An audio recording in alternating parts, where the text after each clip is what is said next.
Boa noite! Hoje nós teremos uma conversa sobre estudo genético dos embriões. Eu tenho uma certeza absoluta que será uma conversa completamente diferente de tudo que vocês já ouviram sobre o assunto.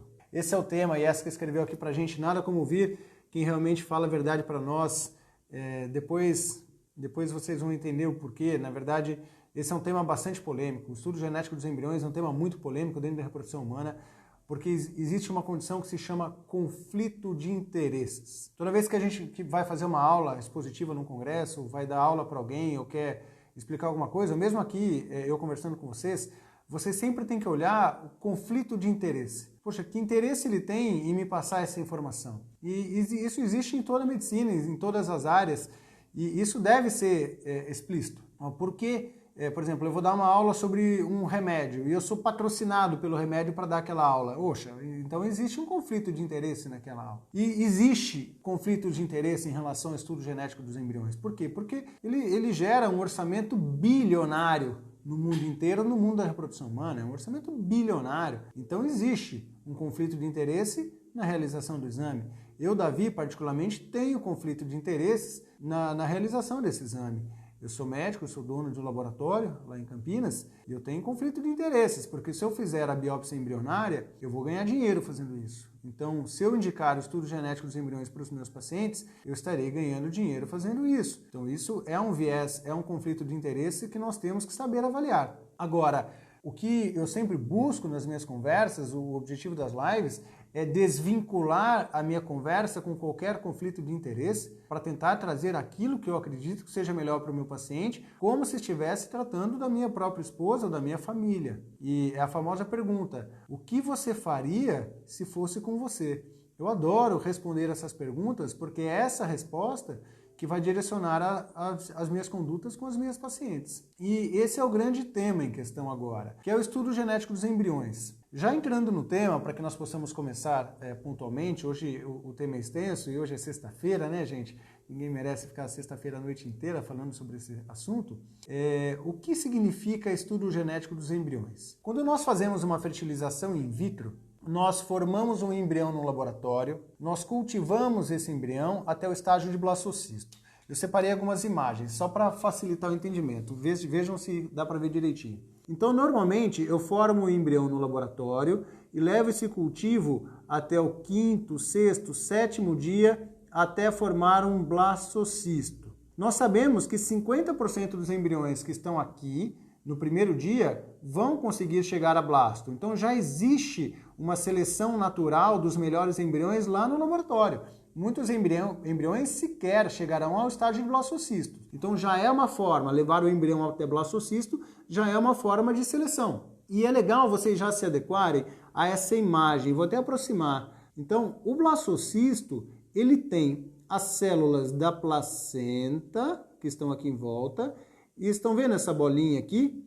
Essas são as células que vão formar o embrião. Então, nesse estágio, eu já vejo a divisão daquelas células que formarão a placenta, daquelas células que formam o embrião. E antes de transferir o embrião ao útero, quando eu quero fazer o estudo genético dos embriões, eu retiro algumas células da placenta, envio para análise genética, para saber se o embrião tem alguma doença genética antes de colocá-lo dentro do útero. Isso se chama estudo genético embrionário, PGTA, PGD, PGS, então CGH, então tem diversas siglas para falar essa mesma coisa, onde eu quero saber a informação genética do embrião para poder colocá-lo no útero, sabendo se ele tem ou não tem uma doença genética. Esse é o que nós normalmente esperamos. E aí o que eu fiz para poder explicar para vocês? Eu montei 2 embriões. Eu fui lá em casa, peguei o brinquedo da criançada. Quem são esses 2 embriões que eu criei? São embriões em blastocisto, onde eu tenho as células da placenta e eu tenho a massa celular interna. Então aqui é o trofectoderma e aqui é a massa celular interna, que também tem diversas células que vão formar o bebê. Eu dividi em embriões, um embrião azul e um embrião amarelo. Então considerem vocês que esse embrião aqui é o embrião geneticamente normal e esse embrião aqui é o embrião geneticamente alterado. Ele tem alguma doença genética. E normalmente é isso que o casal espera e é isso que antigamente os médicos falavam. Eu mesmo falei isso por muito tempo. Eu tenho muitas pacientes que vão me ouvir falando sobre estudo genético agora e vão falar assim: Davi, não foi isso que você conversou comigo anos atrás. Exatamente, a ciência evolui. Então, nós temos um embrião. Eu queria, quando nós queremos, antigamente nós falávamos assim: o estudo genético dos embriões serve para separar o embrião normal do embrião alterado. E eu falava assim com muita segurança para os pacientes, e essa é a conversa de muitos médicos. Nós vamos fazer um estudo, nós vamos fazer um exame no seu embrião, e eu só vou colocar no seu útero se o embrião for geneticamente perfeito. Porque se ele for geneticamente alterado, eu não transfiro para o seu útero. E aí eu te passo segurança. Eu te passo muita segurança, porque os casais têm medo de nascer um bebê com síndrome, sabem que a alteração genética do embrião pode influenciar no resultado, aumenta o risco de abortamento. Então, se eu tiver uma ferramenta onde eu posso dividir aquele embrião que é geneticamente normal daquele embrião que é geneticamente alterado, poxa, essa é a solução do meu problema. Qual é o problema? Esse discurso não é mais atual. Nós não podemos mais dizer que o estudo genético dos embriões divide os embriões normais dos embriões alterados. O novo discurso agora é: o estudo genético dos embriões serve para a escolha do melhor embrião para transferir. Isso é completamente diferente do que dividir o embrião normal do alterado. E além disso, isso tem implicações éticas. Por quê? Hoje em dia, os embriões alterados são descartados. Eles são jogados no lixo. E nós temos que tomar cuidado com isso e vocês vão entender por quê. Quando a conversa era: olha, nós vamos dividir o embrião do normal do alterado, eu vou te dar esse diagnóstico preciso dos embriões, todo mundo começou a fazer com esse propósito. Mas, conforme os resultados foram saindo, nós começamos a perceber que mesmo embriões geneticamente normais, muitas vezes não engravidavam. E aí nós pensávamos: poxa vida, por que esses embriões não engravidam?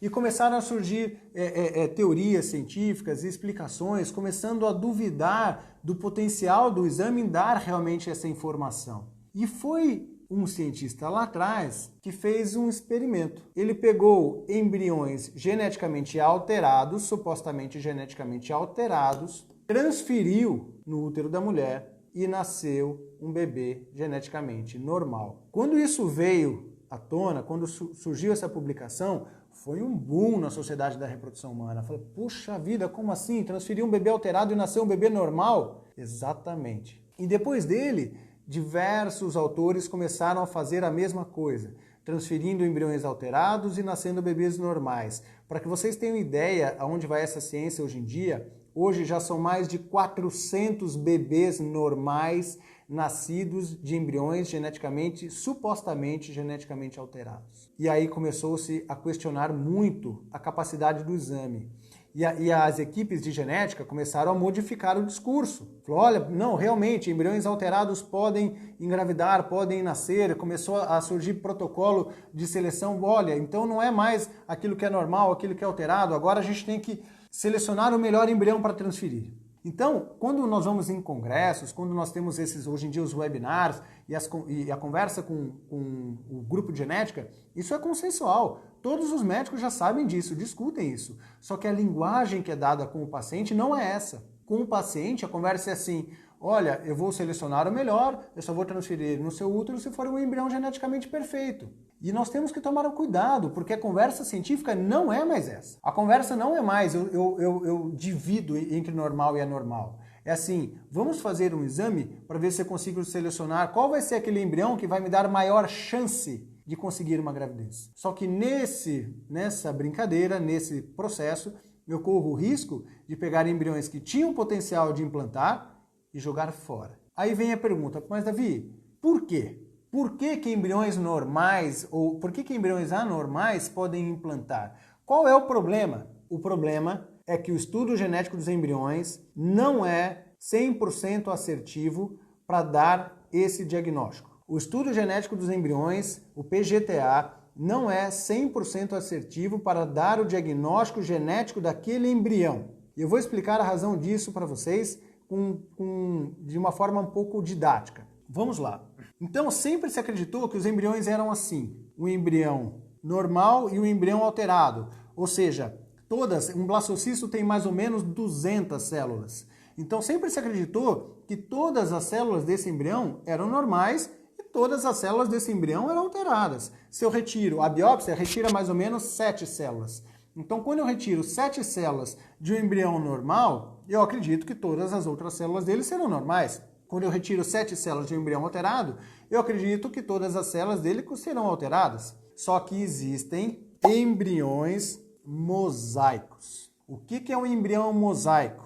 O embrião mosaico é aquele que tem células normais e células alteradas no mesmo embrião, em diferentes proporções. Então, quando eu tiro algumas células de um embrião normal, eu faço uma biópsia, eu tenho apenas células normais. Quando eu tiro algumas células de um embrião alterado, eu tenho apenas células alteradas. Só que existem situações em que o embrião, apesar de ter células alteradas, contém células normais na sua formação. E é por conta disso, são diversos fatores, mas essa é uma das explicações que o estudo genético dos embriões pode falhar. Então eu não estou falando que o resultado do exame errou em analisar aquelas 7 células. Não. O problema é que aquelas 7 células não necessariamente representam o todo do embrião. E fica fácil de entender isso quando eu simulo uma biópsia. Então vamos pegar aqui o meu embrião mosaico. Se eu tenho um embrião mosaico nas mãos, e o mosaicismo é relativamente frequente, principalmente em mulheres de idade mais avançada, e quando eu faço uma biópsia nesse embrião, eu retiro 7 células, vou fazer aqui uma biópsia aleatória, então eu posso aqui, por exemplo, ter um diagnóstico de um embrião mosaico. Eu retirei aqui 8 células, eu tive 4 células normais e 4 células alteradas. Então, o laboratório de genética poderia nos dar a informação de que é um embrião mosaico. Eu tenho células normais e meio células alteradas. Só que, dependendo da situação, eu posso nesse mesmo embrião retirar algumas outras células, vamos fazer aqui uma outra biópsia, e eu peguei só células alteradas. Então, é um embrião mosaico, é um embrião que tem células normais e tem células alteradas. Eu fiz a biópsia e o laudo vai vir o quê? Vai vir como se eu tivesse biopsiado um embrião como esse. Opa, quase perdi a bolinha. Mas vai vir como se eu tivesse feito uma biópsia de um embrião tudo como esse. Eu pego 7 células alteradas, eu acredito, esse embrião é geneticamente alterado. O que eu faço com ele? Jogo fora. Ou se não, vou lá, faço uma outra biópsia nesse embrião e retiro células aqui. Opa, só retirei células normais. Esse embrião é geneticamente normal. Pode transferir ao útero que não tem problema nenhum. E quando, na verdade, o embrião é geneticamente alterado. No meu desenho aqui, eu misturei 50% de células normais com 50% de células alteradas. E eu tive 3 biópsias diferentes. Eu tive uma biópsia que deu normal, eu tive uma biópsia que deu alterado, eu tive uma biópsia que deu mosaico. Detalhe que nem todos os laboratórios de genética têm a capacidade ou dão diagnóstico de mosaicismo, porque eles usam diferentes proporções. E dependendo do aparelho, do equipamento e da técnica utilizada, o laboratório sequer é capaz de dar o diagnóstico de mosaicismo. O diagnóstico de mosaicismo é dado recentemente. Antigamente eles não falavam isso pra gente. Então nós sabemos que, por mais que muitos embriões sejam mosaicos, a gente às vezes não recebe esse diagnóstico do laboratório de genética, porque eles não analisam uma a uma. O equipamento de genética faz uma análise global, ele pesa as moléculas de DNA para ter uma ideia da proporção de mosaicismo. E quando nós estudamos o embrião, nós temos que entender que muitos embriões são assim.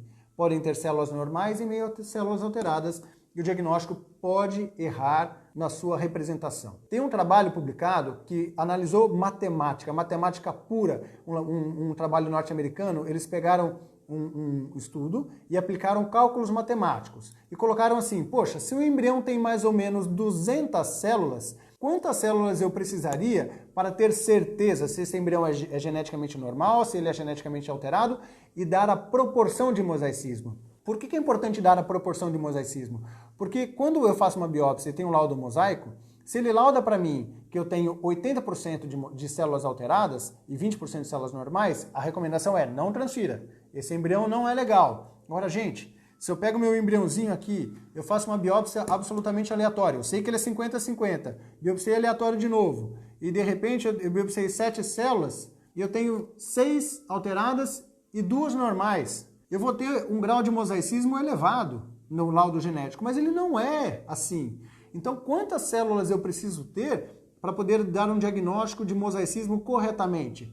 Mais ou menos 27 a 30 células. Só que se eu tirar 27 a 30 células de um embrião, eu danifico esse embrião até certo ponto que vai prejudicar a sua implantação. Eu estou tirando uma boa parcela de células desse embrião e eu danifico esse embrião que não vai ter a capacidade depois de implantar. Por isso que eu preciso tirar poucas células. Eles reforçam, eles colocam assim, são alguns números que eu anotei aqui, eles colocam o número de 27 células e eles colocam também, mesmo quando o embrião vem com laudo normal, com 7 células analisadas, nós temos que considerar que aproximadamente existe um risco de 40% dele ainda ter células alteradas. Então, o número de células biopsiadas não é suficiente para dar um diagnóstico preciso do embrião e de mosaicismo. Mesmo quando eu tenho todas as células normais, eu não posso falar que o embrião é perfeito geneticamente normal. Quando eu vejo todas as alteradas, eu também não posso dizer isso, e mesmo o grau de mosaicismo pode e deve ser questionado. E aí os laboratórios genéticos, por isso, falam, olha, priorize aquele embrião, então já não consigo mais segregar. E existe o mosaicismo de células da placenta, e existe o mosaicismo no que se refere à massa celular interna. Eu falei assim, então eu tenho a célula do trofectoderma, que é a placenta, e eu tenho os embriões, a massa celular interna. O que acontece algumas vezes? Isso aqui pode acontecer. As células da placenta serem diferentes da massa celular interna. E eu faço uma biópsia da placenta e tenho todas as células realmente alteradas. Só que a massa celular interna, o embrião é normal. Já existem vários estudos mostrando, estudos de placenta, ou seja, eu estou falando que o bebê nasceu e estudaram a placenta e viram que as células placentárias podem ser geneticamente diferentes do embrião. Então, essa é uma crítica. Quando eu não posso fazer uma biópsia embrionária, uma biópsia do embrião, eu não posso tirar células do embrião, eu tenho que tirar células da placenta, porque senão eu vou danificar o bebê. E quando eu estudo a placenta, eu não sei qual é a carga genética da massa celular interna. Eu não sei qual é a carga genética do embriãozinho. E por isso que eu tenho que tomar esse cuidado, porque existem situações como essas. Volta aqui o nosso embrião para cá. Então, essa é uma das explicações do porquê que o estudo genético é falho. Porque a matemática do processo e a biologia do processo das diferentes capacidades celulares podem interferir com o laudo genético do embrião com essa imprecisão. Porque quando você pega um termo de consentimento, quando você conversa com o pessoal do grupo genético, eles falam assim, olha, o estudo genético erra em apenas 0,2% das vezes. Tá certo. Ele não erra para dar o diagnóstico dessa célula aqui. Ele erra para dar o diagnóstico do todo. Ele pode errar para dar o diagnóstico do embrião como um todo, certo? Essa é uma explicação.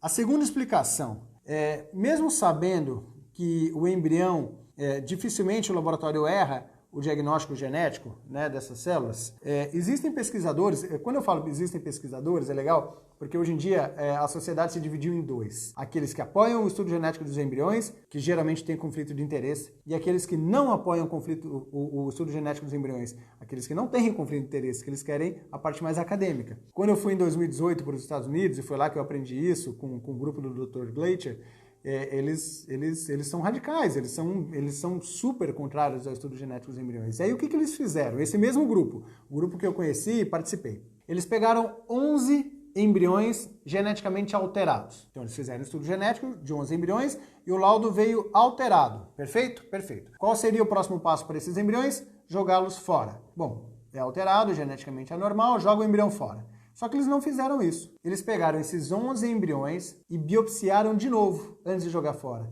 E dividiram em 34 pedacinhos e mandaram para outros laboratórios de genética para fazer, sem eles saberem, né, o diagnóstico inicial dos embriões. Então o laboratório de genética não tinha conhecimento do diagnóstico prévio e pediram para fazer o estudo genético de novo.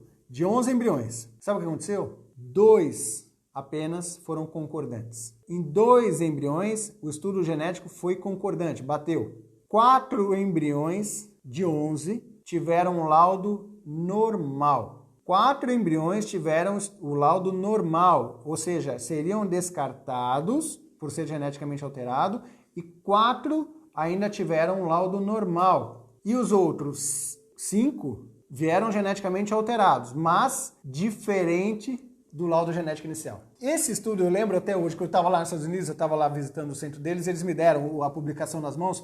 Eu cheguei em casa, no hotel, minha esposa estava lá e a família, eu levei esse estudo na mão, eu fiquei lendo de madrugada, eu falava para minha esposa, eu estou inconformado, eu me senti uma mulher traída, porque eu era do grupo que oferecia estudo genético dos embriões. Minha esposa ficou indignada, coitada, ela estava me esperando, era noite já, as crianças dormindo, né, querendo falar sobre outro assunto, né, já não queria mais falar de medicina, e eu estava inconformado, eu ficava lendo o assunto, e aí eu cheguei no dia seguinte, e eu falava para eles assim, mas como que ninguém tem acesso a essas informações? Por que a gente não lê esses artigos? E eles falaram, porque existe conflito de interesse, inclusive das revistas. Palavras deles, não são minhas. Ele começou a grifar nome de revistas de grande impacto e falou assim, porque essas pessoas não deixam esses estudos chegarem nas revistas de maior impacto, onde toda a sociedade tem. E aí foi questão de tempo. Agora, então, a sociedade está começando a abrir os olhos para isso. Semana passada teve um webinar de toda a Sociedade Brasileira de Reprodução Assistida, onde o Dr. Gleitcher, onde eu fiquei, trouxe esse conhecimento para todo mundo. E aí foi um quebra-pau, foi uma briga do pessoal do estudo genético querendo falar contra.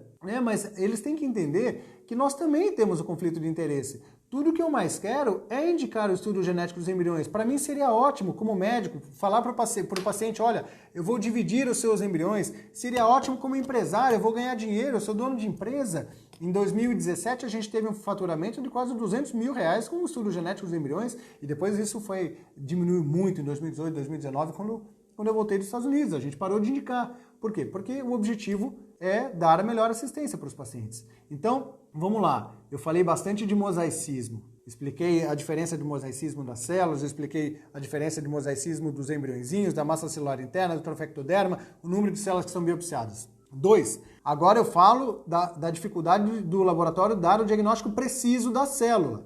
Isso também é questionado. E sabe o que aconteceu conosco? Comigo. Aí não é publicação, isso aconteceu comigo.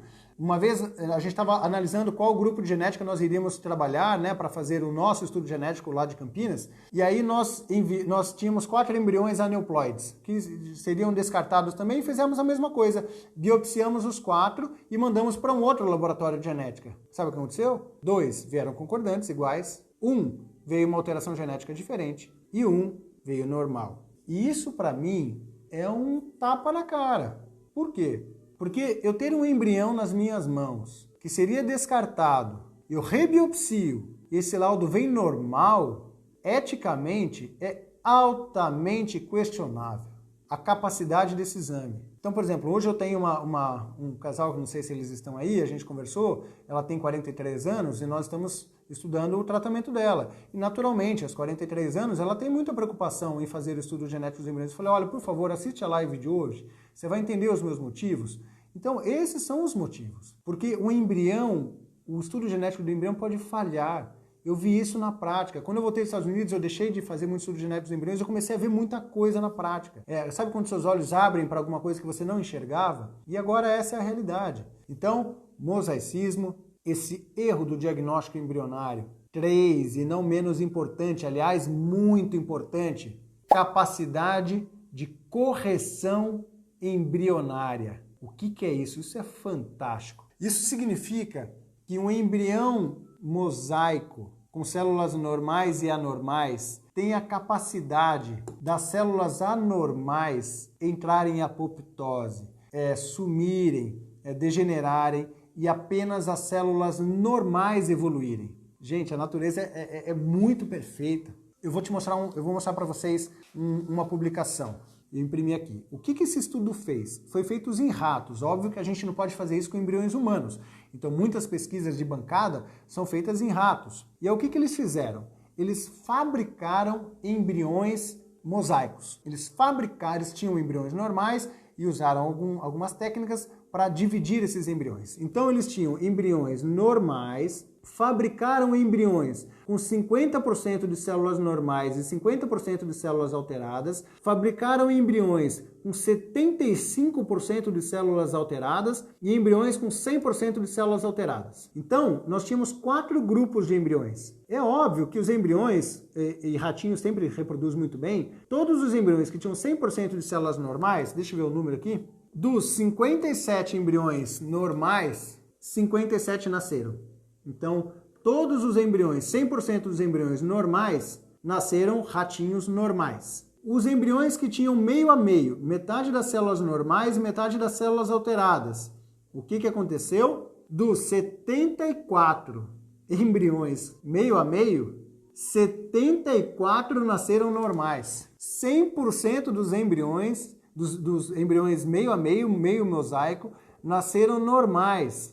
100%. Dos embriões que tinham 1/3 de células normais, ou seja, 75% de células alteradas, destes embriões, dos 25, 11 nasceram normais. Olha isso! Então, óbvio que a taxa de gravidez é menor, óbvio que a chance desse embrião nascer é menor, mas ainda assim, quase 50% dos embriões com 75% de células alteradas nasceram normais. E os embriões que eram 100% alterados, nenhum nasceu normal. Nenhum nasceu, certo? Então esse estudo, e aí que quando você pega o estudo, ele tira a foto das células entrando em apoptose. É muito legal de assistir, não dá para mostrar aqui, mas eles tiram fotos das células entrando em apoptose e as células normais evoluindo. É um estudo fantástico. Isso mostra pra gente que o embrião tem potencial de correção. Então, se eu pego um embrião mosaico, meio a meio, e eu tiro algumas células alteradas desse embrião, faço uma biópsia desse embrião e tenho um laudo aqui, acabei de fazer uma biópsia aleatória. Esse laudo vai vir o quê? Embrião geneticamente alterado, embrião modificado. O que eu vou fazer? Eu vou descartar esse embrião. Agora, se eu transferi-lo, ele ainda tem chance de implantar e evoluir. Eu preciso ser cuidadoso, porque aquele estudo foi feito em ratos, não tem estudos em humanos, mas nós já temos 400 bebês nascidos para mais de embriões mosaicos transferidos que levaram ao nascimento de bebês normais. Não foi um caso mais. Tem muita gente transferindo embriões mosaicos e nascendo bebês normais. Por quê? Mas por quê? É só a proporção de células? Às vezes é a capacidade de correção celular. Vocês estão começando a enxergar as limitações da técnica. Vocês estão começando a enxergar que centenas de milhares de embriões no mundo são descartados e teriam algum potencial de implantar e levar a um bebê? Então, essas são as minhas principais considerações em relação ao estudo genético dos embriões. Nós podemos aplicar o exame? Daqui a pouco vocês vão entender em quais situações nós podemos pensar em fazê-lo. Agora, fazer o exame sem ter esse conhecimento, esse nível de conhecimento, é correr o risco de pegar o seu único embrião, que você depositou toda a sua esperança, toda a sua carga emocional, a sua carga financeira, e jogar esse embrião fora, porque o exame foi falho em dar esse diagnóstico. Eu tenho muitos casais que depois que eu adquiri esse conhecimento, conversei, e são testemunhas disso, eu tinha um único embrião. Eu falei para eles, olha, o que vocês querem? Vocês querem fazer um estudo genético desse embrião e ainda fazer uma seleção? Ou vocês querem dar uma chance para o seu embrião? Vocês entendem?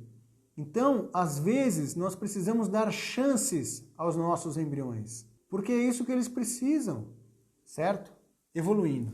Davi, mas por que o grupo de genética, quais são os pontos positivos? O que eles falam? O que se defende a favor do estudo genético dos embriões? O estudo genético dos embriões aumenta a minha chance de engravidar? Fazer estudo genético dos embriões vai aumentar a minha chance de gravidez? Olha que resposta cuidadosa. Por quê? Vamos supor que o estudo genético dos embriões fale para mim que vai ter uma taxa de gravidez de 50%. E olha que esses são os números, hein? Quando a gente avalia publicações reais com estudo genético dos embriões, eu estou falando de 50% de taxa de gravidez. Então, não estou falando que se eu fizer estudo genético dos embriões, eu vou ter 100%. Mas vamos supor que eu tenha 50% a 60% de taxa de gravidez, boa taxa de gravidez, com embriões geneticamente estudados.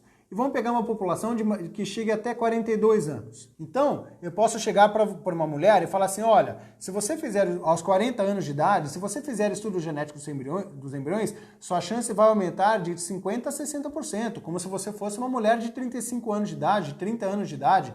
Bom! Poxa, que legal! Vou fazer um exame que vai me dar uma chance de uma mulher de 30 anos de idade. Agora, olha o cuidado.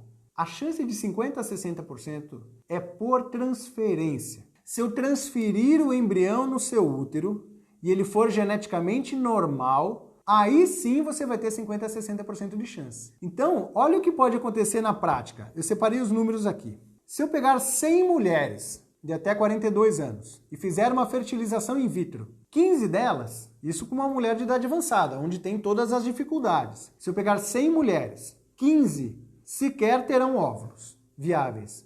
Vai interromper a indução, vai coletar, não tem óvulo, o óvulo é imaturo, de má qualidade, não fertiliza, então 15 já nem conseguiram formar embriões. 20 delas, eu estou usando as estatísticas reais, sequer terão um blastocisto. E olha que 20 eu estou subestimando, porque muitas mulheres com idade avançada não terão blastocistos. Mas vamos colocar 20. 20 pacientes não terão sequer um blastocisto. E aí, das 65 que sobraram, 1/3 vem com laudo genético normal. Então eu estou colocando uma taxa de euploidia de 30%. Também estou sendo otimista. Olha, 30% de chance de seu embrião ser geneticamente normal. E aí fez o estudo genético. Isso restaram para mim, e aí eu transferi esses embriões, vamos supor que eles tenham realmente 50% a 60% de levar a uma gravidez. Então eu cheguei no final com 12 gestações. Ou seja, sobraram 22 embriões geneticamente normais e eu transferi, tive 12 gestações com 54% de taxa de gravidez. Agora, a taxa de gravidez por transferência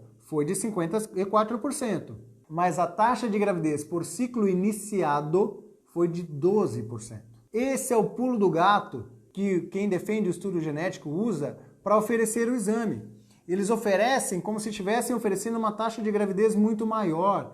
Isso não é verdade. Porque quando eu olho um tratamento, imagina você vai começar um tratamento. Você quer saber a sua chance de engravidar fazendo o tratamento. Você não quer saber a sua chance de engravidar simplesmente fazendo o estudo genético do embrião ou tendo o embrião transferido. Nós temos que fazer o cálculo da chance de engravidar a partir do início do tratamento. E agora, pense comigo. Então, essa chance que eles falam de 50%, 60%, no meu exemplo, 12%. 12% de você chegar no final com o embrião normal e ter um bebê em casa. Agora, imagina comigo. Eu estou conversando com você. Vamos supor que eu estou conversando com você que conversou comigo hoje, perguntando sobre o estudo genético dos embriões. Eu vou fazer o seu tratamento. E você chegou no final com um embrião. Um único. É o seu embriãozinho, é a sua chance. Esquece tudo que eu falei para vocês até agora. Você acha que se eu tirar um pedacinho desse embrião e colocar no seu útero, para saber se ele é geneticamente normal ou não, vamos supor que eu tirei um pedaço do embrião para saber se ele era geneticamente normal e veio normal, e eu coloquei no seu útero, a chance dele é maior do que se eu simplesmente tivesse transferido esse embrião para o útero? Óbvio que não. Se eu tenho um único embrião, o que vai me dar mais chance de ter um bebê? Tirando um pedaço dele para saber se é normal, colocando no útero, ou simplesmente colocando ele da forma como ele está no seu útero? Então, eu estou isso desconsiderando, porque vamos supor que existe ainda o índice de erro do exame genético. Esse índice de erro, existem autores que falam em até 30%. Então, fazer o estudo genético dos embriões pode diminuir consideravelmente a sua chance de engravidar por ciclo iniciado. Possivelmente porque você descartou algum embrião que tinha potencial, não fez o diagnóstico correto de mosaicismo. Ou pelo dano embrionário. Eu não considero muito dano embrionário. Um bom laboratório, ele sabe fazer bem a biópsia, eu não vou levar tanto isso em consideração, mas tem dano embrionário. Olha que legal. Eu sou um defensor que embriões com menor morfologia não devem ser biopsiados. Na semana retrasada, ou faz umas 2 semanas, teve um webinar com o pessoal da Itália, falando sobre o estudo genético dos embriões e embriões de menor morfologia, embriões nota C. Sabe qual foi a taxa de gravidez com embriões normais que eram de menor morfologia? 11%. Ou seja, eles tiraram um pedaço do embrião que era geneticamente, que tinha uma morfologia pior, as células eram mais frágeis, tiraram um pedacinho dele, viram que era normal, transferiram e tiveram 11% de taxa de gravidez. Caramba, 11% no embrião geneticamente normal? Será que não é o dano embrionário?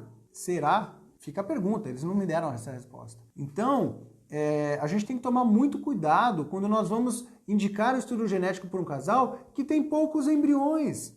E esse é um dos critérios, esse é um dos pontos que me faz pensar na indicação. Quando que eu posso pensar em indicar o estudo genético dos embriões? Quando eu tenho um casal onde a mulher tem idade avançada e um bom número de blastocistos, 4 blastocistos, por exemplo, para que eu possa selecionar qual é o melhor embrião para transferir. Essa é uma das pouquíssimas situações em que o estudo genético pode ter benefício. E aí entra o exemplo de um casal que me procurou recentemente, onde tinha uma situação como essa. Eles tinham abortamentos de repetição, e aí o médico falou, não, eu vou selecionar o embrião geneticamente e vou colocar o embrião que foi perfeito no seu útero. Um casal de São Paulo passou nas melhores clínicas da capital. E aí fizeram 1, 2, 3, 4, 5 fertilizações in vitro com estudo genético dos embriões, todos aneuploides. Quando ela tinha blastocistos, todos aneuploides. Formava blasto, todos alterados. Não me recordo a idade de cabeça, mas devia ter mais ou menos 41 anos de idade. Todos alterados. Vieram aqui em conversa comigo, conversamos quase por 2 horas, um casal muito querido, muito querido. Expliquei tudo isso que eu estou explicando para vocês, para eles, e falei assim, olha, você acha que o estudo genético está te ajudando? Você sequer está dando chance para os seus embriões. Você tem condições de engravidar naturalmente. Saíram daqui, engravidaram, e a gravidez evoluiu super bem. Vocês acham que essa gravidez que ela evoluiu, estatisticamente, ela estudou, sei lá, 8, 9, 10 embriões, todos alterados? Será que aquele único embrião, se tivesse feito o estudo genético, não seria alterado? Então, tome muito cuidado. Tome muito cuidado, o exame tem muito cuidado na sua indicação. Não é tão simples assim diminuir e usar os números para oferecer um tratamento de melhor resultado, quando na prática eu posso diminuir a sua chance de conseguir engravidar. Parece estranho eu conversar tudo isso com vocês, porque isso é difícil para mim. Por quê? Porque é muito mais fácil chegar para o casal e usar o discurso padrão. É muito fácil, gente, de verdade, às vezes eu sofro com isso, falo, gente, será que eu estou dando murro em ponta de faca? Mas eu vou continuar dando. Eu perco um tempão das minhas conversas. É muito mais fácil chegar para o casal, não, nós vamos indicar. Nós mandamos a nossa embriologista-chefe lá do FIVMed para Beverly Hills, numa clínica que só faz biópsia. Ela é uma excepcional biopsiadora, excepcional. Sabe muito de biópsia. Eu tenho um laboratório hoje que tem, eu não tenho dúvidas que tem um dos melhores padrões do Brasil e do mundo para fazer biópsia dos embriões. Eu desconheço quem sabe tão bem quanto a gente. E a gente tem um produto de excelência. Mas tem tudo isso por trás. Eu teria todo o motivo do mundo para fazer esse exame. É o que eu mais quero. Eu falo para o pessoal da genética, gente, eu quero fazer estudo genético dos embriões. Eu quero oferecer o que vocês estão oferecendo para os meus pacientes. Vai ser bom para mim, vai ser bom para o paciente, vai ser bom para vocês, vai ser bom para o meu laboratório, eu vou ganhar dinheiro, o paciente vai ficar mais feliz. É incrível se vocês conseguirem oferecer isso. Mas vocês não entregam isso. Não é isso. Não é isso. Na prática não acontece isso. E são já inúmeras publicações que sustentam tudo isso que eu estou falando para vocês. E aí vem aquela pergunta, se fosse comigo eu faria? Dependendo da situação, se eu estivesse no limite da minha capacidade reprodutiva, não faria. Mas Davi, eu tenho medo de nascer um bebê com síndrome. Eu quero fazer esse exame para nascer, porque eu tenho medo de nascer um bebê com síndrome. Eu entendo o seu medo, eu entendo. Aí eu pergunto, qual é o risco de nascer um bebê com síndrome? Se você tiver 40 anos de idade, qual é o risco de nascer um bebê com síndrome? 1%. Nascer um bebê com síndrome é de 1%. Se você tiver 43 anos de idade, qual é o risco? 3%.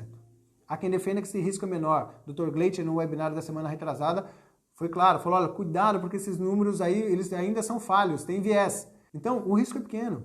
Eu pedi para o pessoal de genética, falei, gente, me dá alguma publicação mostrando o quanto não fazer o estudo genético dos embriões aumenta o risco de nascer um bebê com síndrome? Sabe quantas publicações tem? Nenhuma. Não tem nenhuma publicação, se alguém achar, se alguém assistir essa aula aqui e for a favor do estudo genético dos embriões, pode me mandar, de verdade, eu tenho interesse em ver isso. Eu fui no Congresso Brasileiro do ano passado, atrás dessa resposta, ia ter uma aula com esse tema, chegou no final da aula, não tinha essa resposta.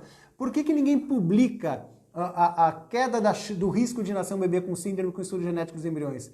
Porque talvez esse risco caia de 1% para 0,2%. Qual é o benefício? Entendeu?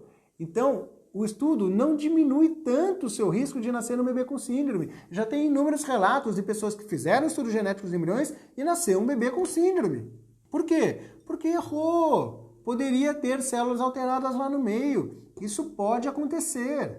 Então, a seleção natural é muito eficiente. A melhor maneira que se tem para não nascer um bebê com síndrome é não engravidar ou se engravidar, abortar. É assim que a seleção natural seleciona. Por isso que mulheres com mais de 40 anos têm 40, 50, 60, 70% de risco de aborto quando evolui até os 45 anos. Por quê? É a seleção natural, não deixa evoluir, não vai nascer. Aí eu pergunto para os casais, mas Davi, eu tenho muito medo. Aí eu pergunto, você está evitando em casa? Você está evitando ter um filho em casa? Respondem, não. Então, se você está com muito medo de nascer um bebê com síndrome, não tente nem em casa, porque em casa não tem estudo genético dos embriões. Por que no laboratório nós vamos fazer isso? Você vai diminuir sua chance. Muitos casais ainda insistem e querem fazer. Quando insistem e querem fazer, eu faço. Eu faço. Quer fazer? Eu tenho produto, eu confio na minha equipe, confio demais na minha equipe, por sinal. Meu laboratório vai ganhar dinheiro, eu fui honesto, eu fui transparente nas minhas conversas, e essa live vai ficar gravada agora toda vez que alguém passar comigo, eu vou falar, você vai assistir aquela aula lá, porque daí eu fico 1 hora falando e fica mais fácil para minha consulta. Mas assim, eu faço. Mas no contrário, eu já tenho muitos casais que hoje têm o seu bebê em casa, que eu tenho certeza que eu ajudei sem fazer estudo genético dos embriões. E olha que legal, os meus resultados, quando eu voltei dos Estados Unidos, melhoraram quando eu parei de fazer estudo genético dos embriões. No ano de 2019, eu tive uma taxa de transferência de 1,2 embriões por caso. 1,2 embriões por caso, ou seja, muitos casos eu transferi um só embrião, muitos. Sabe qual foi a taxa de gravidez? 69%. No ano, uma taxa de gravidez altíssima, sem fazer estudo genético dos embriões. Eu preciso fazer estudo genético em casos selecionados.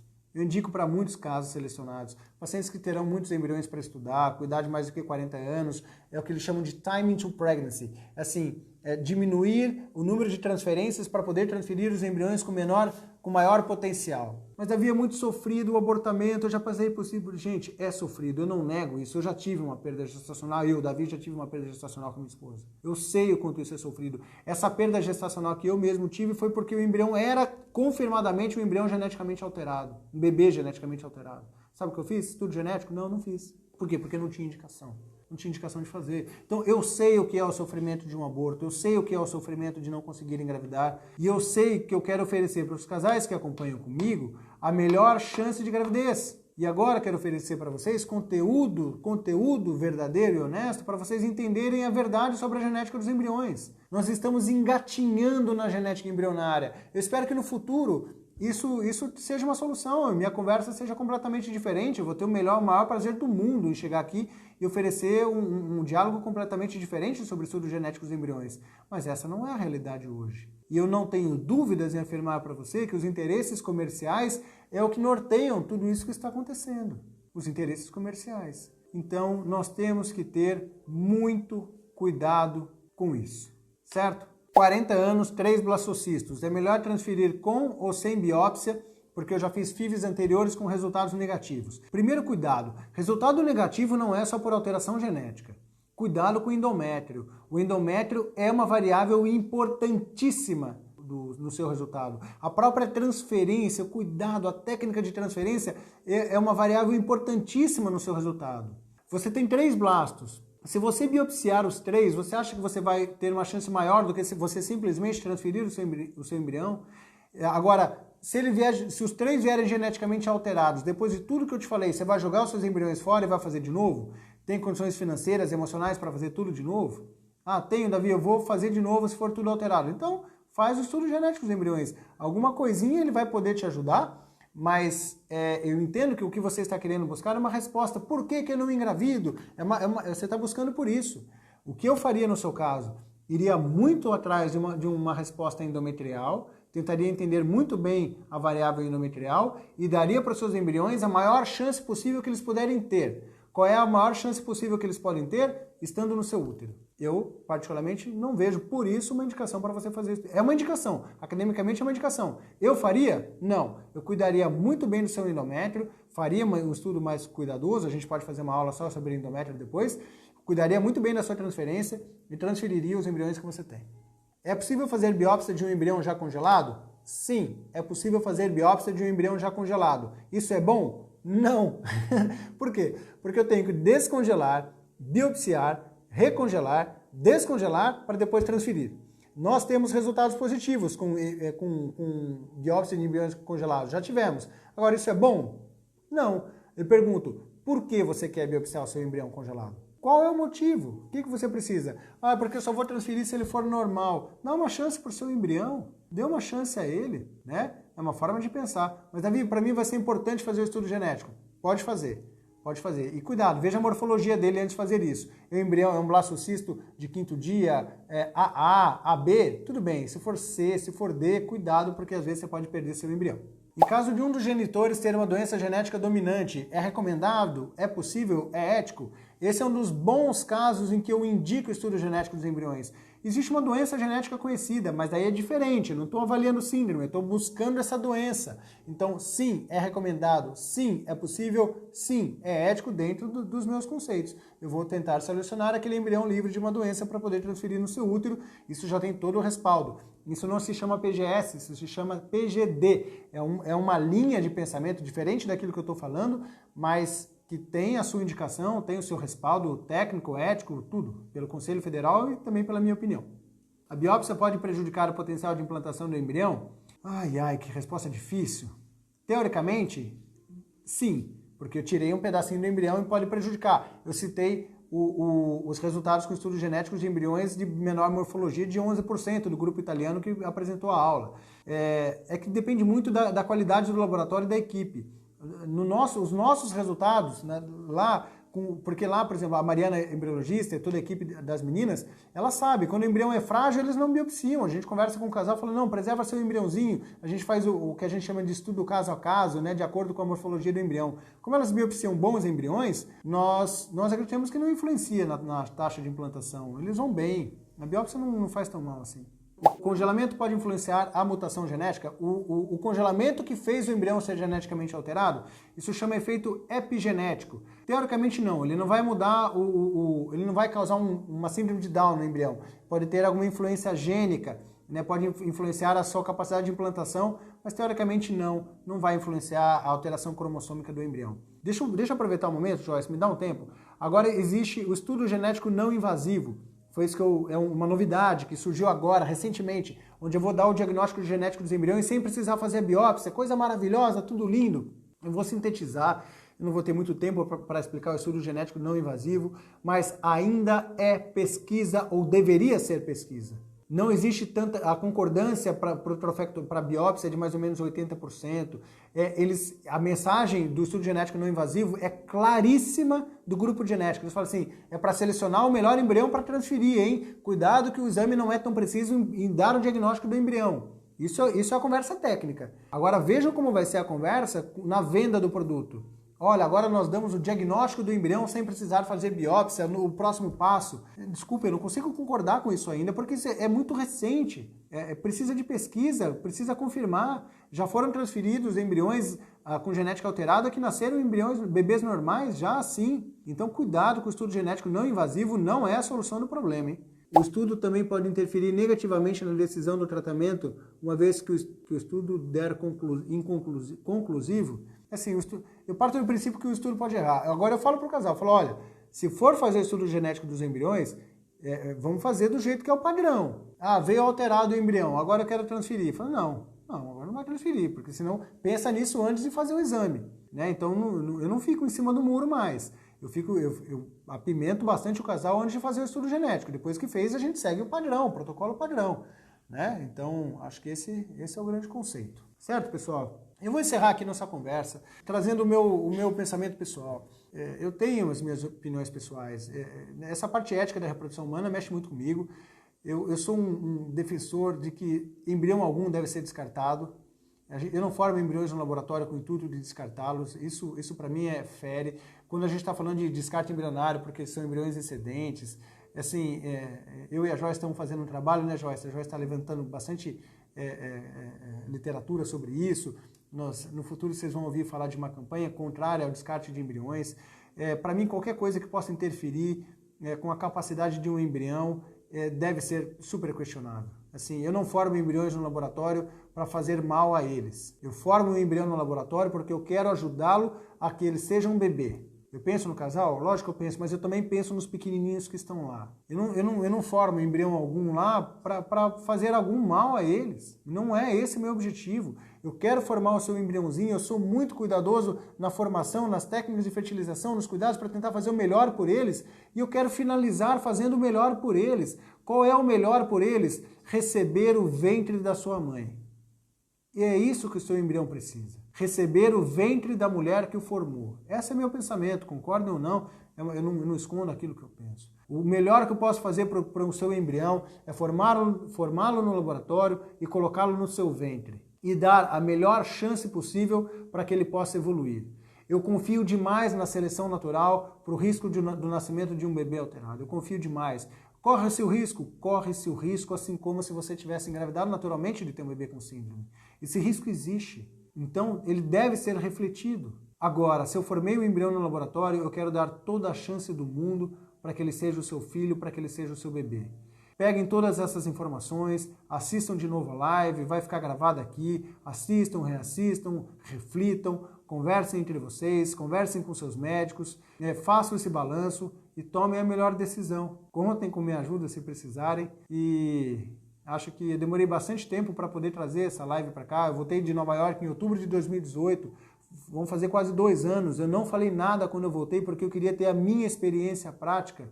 E hoje eu tenho a minha experiência prática e acadêmica e eu sou um forte defensor que, por enquanto, a gente não deve indicar estudos genéticos de embriões para todo mundo, embora tenha todo o respaldo de uma equipe espetacular lá no FIVMed que faz com excelência esse procedimento. Então, devolvo as reflexões para vocês, para que vocês possam conversar. Que Deus abençoe todo mundo, Deus abençoe os embriõezinhos de vocês aí também e me despeço com essa reflexão. Eu vejo vocês na semana que vem na live, aí sim na quinta-feira, e espero continuar trazendo conteúdo que enriqueçam com a transparência e honestidade que fazem parte dos meus princípios. Combinado? Um abraço, boa noite, boa sexta-feira e até semana que vem. Tchau, tchau.